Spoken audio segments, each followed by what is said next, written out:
Hello everyone. आज हम symptoms वाले क्वेश्चन को कंटिन्यू करते हैं, है ना। इससे पहले वाले क्वेश्चन 3-4 क्वेश्चंस मैं ऑलरेडी 2 वीडियो में करा चुकी हूँ। आज सिम्टम्स का तुम्हारा नया वाला टाइप हम पढ़ेंगे। उससे पहले एक क्वेश्चन जो हमारा रह गया था पुराने वाले पैटर्न में, उसको कर लेते हैं। So example number 5।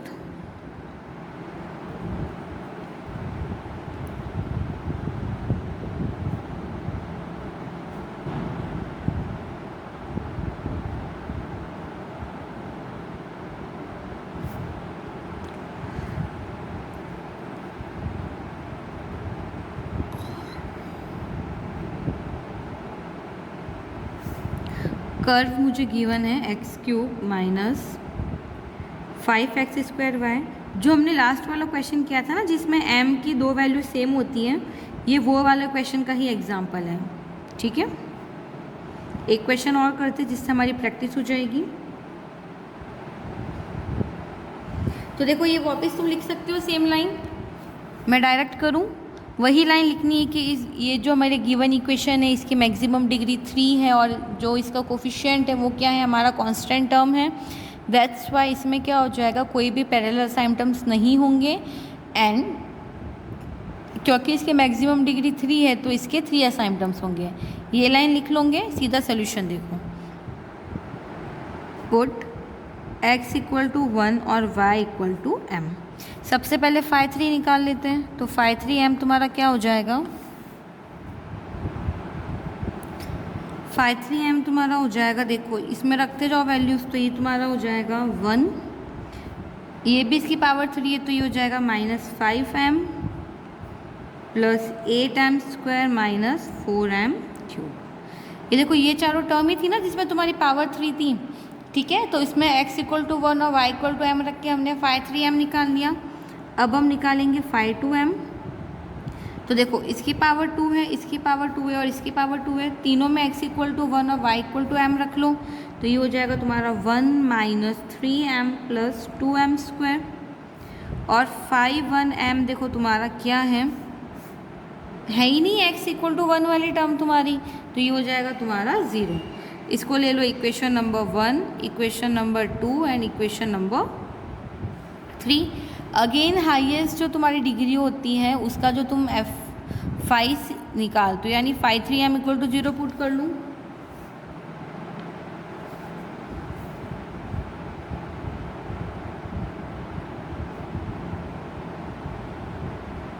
तो देखो, ये तुम्हारा हो जाएगा 1 - 5m + 8m² - 4m³ = 0। यानी यहाँ से मुझे m की वैल्यू मिल जाएगी 1, 1/2 एंड 1/2। क्लियर है यहाँ तक। अब देखो हम क्या करें, m की वैल्यू में जो क्या हो गई, एक वैल्यू डिफरेंट है, 2 वैल्यू सेम है, यानी मुझे वो वाला फॉर्मूला लगाना पड़ेगा जो मैंने पढ़ा था। याद है formula, factorial 2c² φ' 3m + c φ'2m + φ1m = 0। ये वाला फॉर्मूला हमें अप्लाई करना है। ठीक है, तो निकाल लो। सबसे पहले क्या निकालेंगे, when m = 1, इसका तो सीधा सीधा c वाला फॉर्मूला हमें पता है क्या होता है, -φ2/φ3m सिंगल डैश यानी सिंगल डिफ्रेंशिएशन। तो ये हो जाएगा तुम्हारा -1 - 3m + 2m²। और देखो φ3 है ना तुम्हारे पास, इसका सिंगल टाइम डिफ्रेंशिएशन क्या हो जाएगा, 1 का डिफ्रेंशिएशन 0 -5, पावर मल्टीप्लाई में आ जाएगी, यानी 8 × 16m - 3 × 4 = 12m²। ठीक है, इसका डबल डिफ्रेंशिएशन भी निकाल लेते हैं। तो ये मेरा हो जाएगा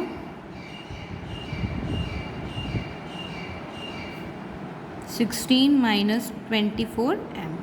क्लियर है यहाँ तक। ये वैल्यूज़ में रख लूँ इसमें φ'3 की, तो ये मेरा क्या हो जाएगा, -5 + 16m - 12m²।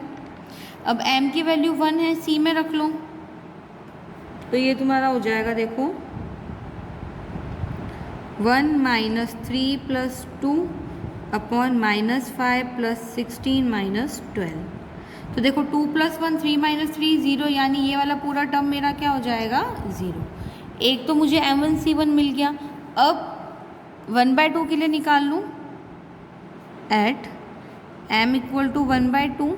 c तुम्हारा क्या, सॉरी c निकालने के लिए क्या फॉर्मूला लगाओगे, 1/2 c² 5 3 m 5 2m plus 5 1 m = 0। Values रख लो, तो ये हो जाएगा 1/2, क्योंकि फैक्टोरियल 2 की वैल्यू मेरे पास क्या होती है 2। c² ये देखो 5 m की वैल्यू क्या हो जाएगी, अभी निकाली है हमने 16 - 24m प्लस c। 5-2 की वैल्यू क्या हो जाएगी, इसका डिफ्रेंशिएशन कर लो, तो ये हो जाएगा तुम्हारे पास -3 प्लस 4m। 5 1 की वैल्यू तो 0 है ही हमारे पास, इसको सिंप्लीफाई कर लेते हैं, तो ये मेरा हो जाएगा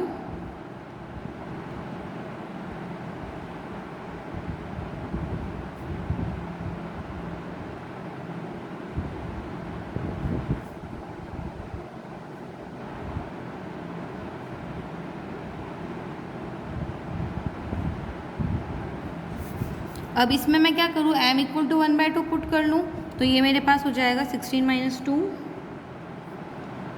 m की वैल्यू रख लो, ये हो जाएगा 16 - 24/2 c² प्लस 2c - 3 प्लस 4/2 = 0, यानी ये हो गया तुम्हारे पास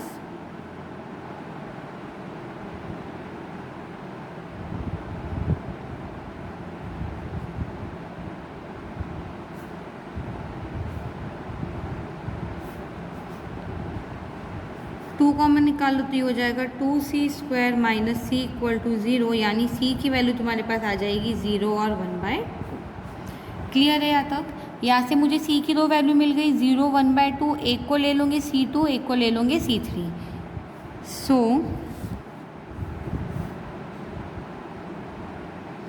रिक्वायर्ड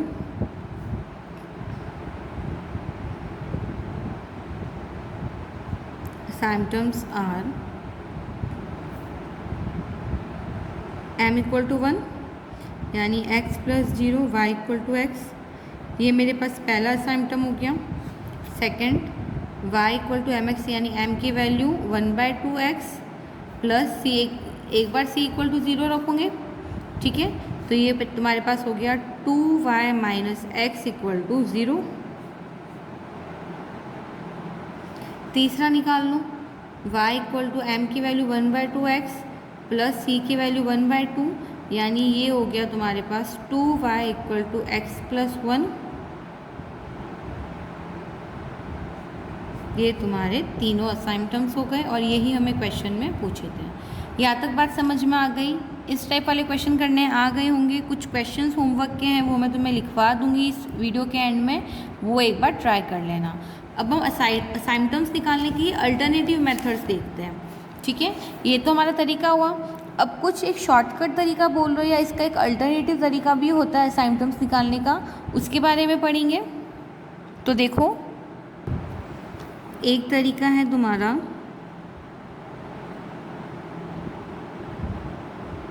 असाइम्पटम्स बाय इंस्पेक्शन। सबसे पहले देखते हैं इसका मतलब क्या होता है तुम्हारा, और ये कब हम अप्लाई करते हैं, है ना। इंस्पेक्शन करना यानी क्वेश्चन को देख के उसका हम क्या करते हैं, पूरी वैल्यूज़ निकाल लेते हैं, इंस्पेक्शन करते हैं उसका, ठीक है। तो देखो इसमें हम करते क्या है, एक्चुअली होता क्या है कि if the equation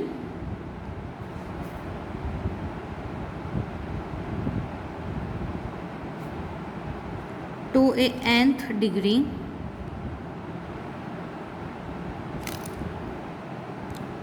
curve can be put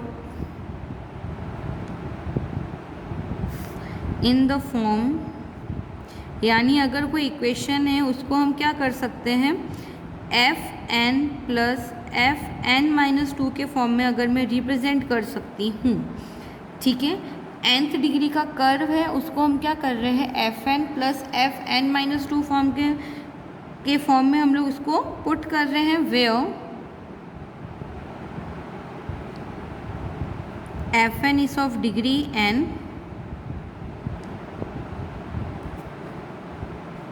and fn minus 2 is at most of degree, जो fn की डिग्री है उससे 2 कम होगा, ठीक है। fn की डिग्री n है तो fn माइनस 2 की डिग्री क्या हो जाएगी, n माइनस 2। और अगर हम क्या कर सकें, fn को ब्रेक कर सके in a n number of distinct linear factor, यानी if fn can be broked up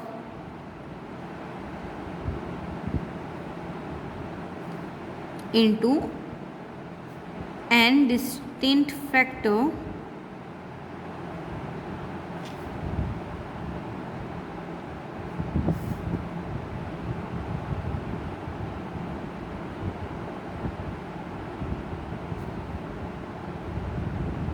जो क्या कर रहा है, n number of straight line represent कर रहा होगा, which represent n straight line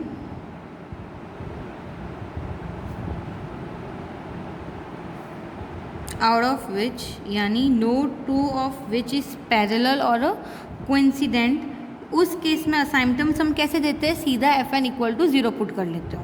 समझ में आया?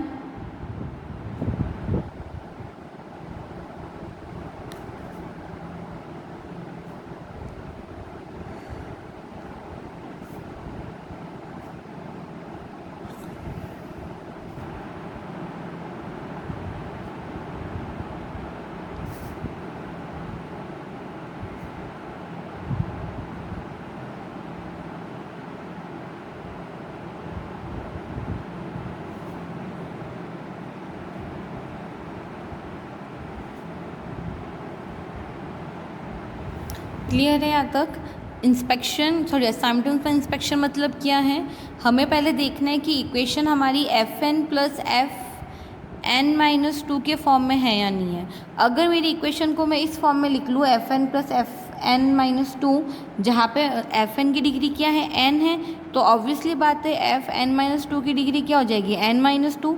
और इसके साथ कंडीशन क्या लग रही है मेरी, कि जो मेरा fn है उसको मैं क्या कर सकूँ, n number of distinct linear factor में उसको ब्रेक कर सकूँ, जिसमें हर एक जो फैक्टर है तुम्हारा वो क्या कर रहा है, स्ट्रेट लाइन रिप्रेजेंट कर रहा है। यानी n नंबर ऑफ फैक्टर्स में मैंने उसको ना ब्रेक किया है, स्प्लिट किया है, तो n number of straight line represent करें। और कंडीशन क्या है कि हमारी कोई भी जो 2 लाइन है वो क्या हो, हमारे पैरेलल नहीं हो, ना ही वो कोइंसिडेंट हो। अगर ये सारी कंडीशन सेटिस्फाई कर रहा है तो हम सीधा सीधा क्या कर सकते हैं, जो हमारा fn वाला टर्म है उसको इक्वल टू 0 रखेंगे और मेरे पास असाइन टर्म्स आ जाएंगे। क्लियर है? ये तुम्हारा मेथड होता है मेथड ऑफ इंस्पेक्शन। इसका एक क्वेश्चन से समझते हैं इसको अच्छे से। क्वेश्चन लिख लो, फाइंड द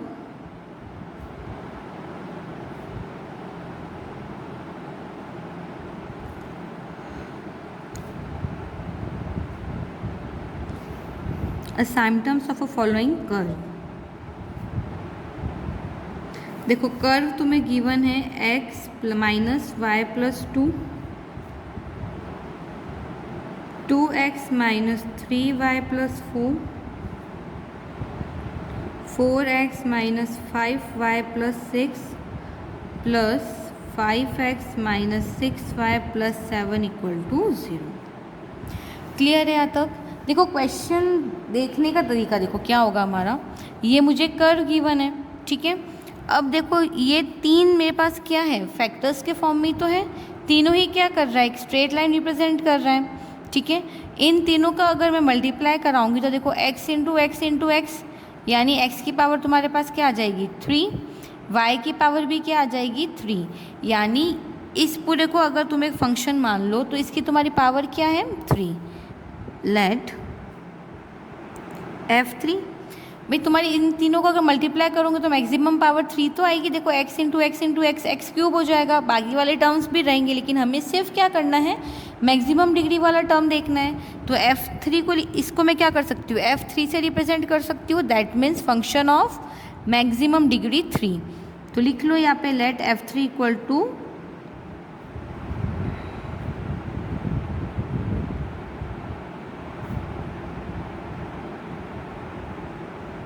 ठीक है।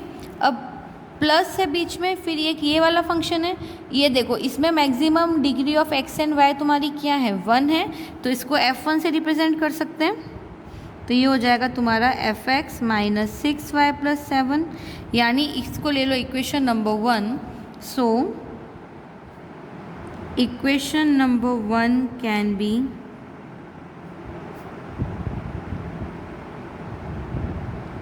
Written as F3 plus F1 equal to 0। इस इक्वेशन को अब मैं क्या लिख सकती हूँ, F3 plus F1 equal to 0 लिख सकती हूँ। ठीक है, अब देखो क्या है, मैंने अभी तुम्हें बताया था इंस्पेक्शन वाला मेथड कि इक्वेशन को सबसे पहली कंडीशन क्या है, Fn प्लस Fn-2 फॉर्म में लिखना है। तो देखो F3 और 3-2 तुम्हारा क्या हो गया 1, यानी ये इसी फॉर्म में हुआ ना, F3 plus F3-1 equal to 0, sorry 3-2, तभी तो बना F3 plus F1 equal to 0। पहली कंडीशन सेटिस्फाई हो गई। दूसरा क्या बोल रहा है, जो Fn है उसको हम क्या करें, n डिस्टिंक्ट लीनियर फैक्टर्स में उसको हम ब्रेक कर लें, स्प्लिट कर लें। तो देखो Fn यानी 3, F3 को मुझे 3 डिस्टिंक्ट फैक्टर्स में उसको ब्रेक करना है। तो देखो 1 2 3, ये 3 फैक्टर्स हो गए मेरे F3 के। क्लियर है यहाँ तक? दूसरी कंडीशन भी सेटिस्फाई हो गई। तीसरी क्या थी कि ये तीनों ही क्या करें, स्ट्रेट लाइन रिप्रेजेंट कर रहे हो, कोई भी आपस में जो दो लाइन है वो मेरी पैरेलल नहीं हो, ना ही कोइंसिडेंट हो। तो देखो तीनों लाइन क्या है, मेरी स्ट्रेट लाइन रिप्रेजेंट कर रही हो, इनमें से कोई भी हमारी पैरेलल नहीं है। यहाँ तक क्लियर हुई बात? ये सारी ही कंडीशन सेटिस्फाई हो गई। दैट मीन्स क्या होगा कि अब मैं Fn इक्वल टू 0 पुट कर सकती हूँ। पुट Fn यानी F3 इक्वल टू 0, n मेरा 3 तो है, तो F3 इक्वल टू 0 पुट कर लो। तो इस वाली टर्म को अगर तुम 0 इक्वल टू 0 रख रहे हो, then x minus y plus 2 equal to 0। अगर ये पूरा इक्वल टू 0 है तो ये तीनों फैक्टर्स भी तो इक्वल टू 0 होंगे, यानी x minus y plus 2 equal to 0, 2x minus 3y plus 4 equal to 0 and 4x minus 5y plus 6 equal to 0। ये तीनों ही टर्म मेरी 0 हो गई और ये तीनों ही मेरी क्या है, रिक्वायर्ड असाइन टर्म्स।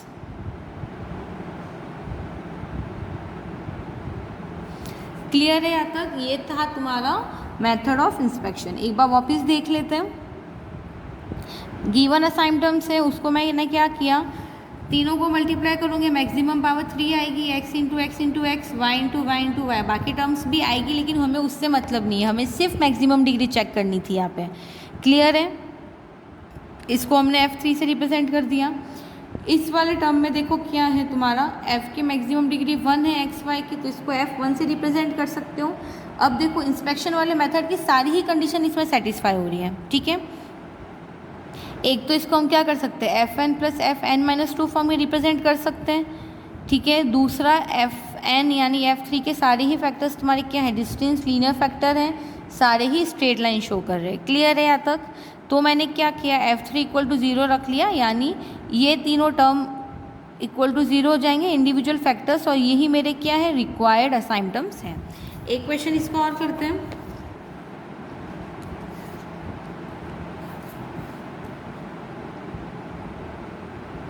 इक्वेशन लिख देती हूँ मैं सीधा, x² minus y² x plus 2y plus 1 plus x plus y plus 1 equal to 0। इस वाली इक्वेशन के लिए मुझे असाइन टर्म्स फाइंड करने हैं। अच्छा देखो, इसको भी हम क्या कर सकते हैं, F3 प्लस F1 के फॉर्म में रिप्रेजेंट कर सकते हैं, क्योंकि देखो जब x² का इसमें मल्टीप्लाई कराओगे तो पावर तुम्हारी क्या बन जाएगी, x3, और y² का कराओगे तब भी क्या बन जाएगी, 3, यानी तुम्हारी मैक्सिमम पावर 3 आ गई। तो इसको भी वापस से क्या लिख सकते हो, F3 equal to x² minus y² x plus 2y plus 1। अच्छा देखो, x² y² को अगर मैं ब्रेक करूँ, स्प्लिट करूँ, तो ये मेरा क्या बन जाएगा, x plus y x minus y, x plus 2y plus 1, ठीक है। इसको मैं क्या करूँ, F1 से रिप्रेजेंट कर लूँगी क्योंकि मेरी डिग्री क्या है 1, यानी अब मैं इस वाली इक्वेशन, इसको ले लो equation number 1। So equation number 1 can be represented as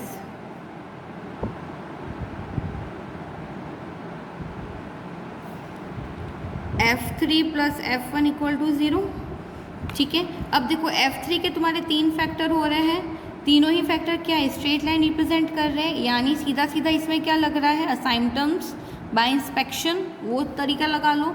तो तुम्हारा F3 equal to 0, that means x plus y equal to 0, x minus y equal to 0 and x plus 2y plus 1 equal to 0। 3 equation आ गई और तीनों ही क्या है, मेरी required assignments हैं। सो आई होप ये वाला तरीका सभी को अच्छे से समझ में आ गया होगा, असाइनमेंट्स बाय इंस्पेक्शन। इसके और क्वेश्चन है वो मैं इसे नेक्स्ट वाले वीडियो में कराऊंगी। Okay, thank you so much.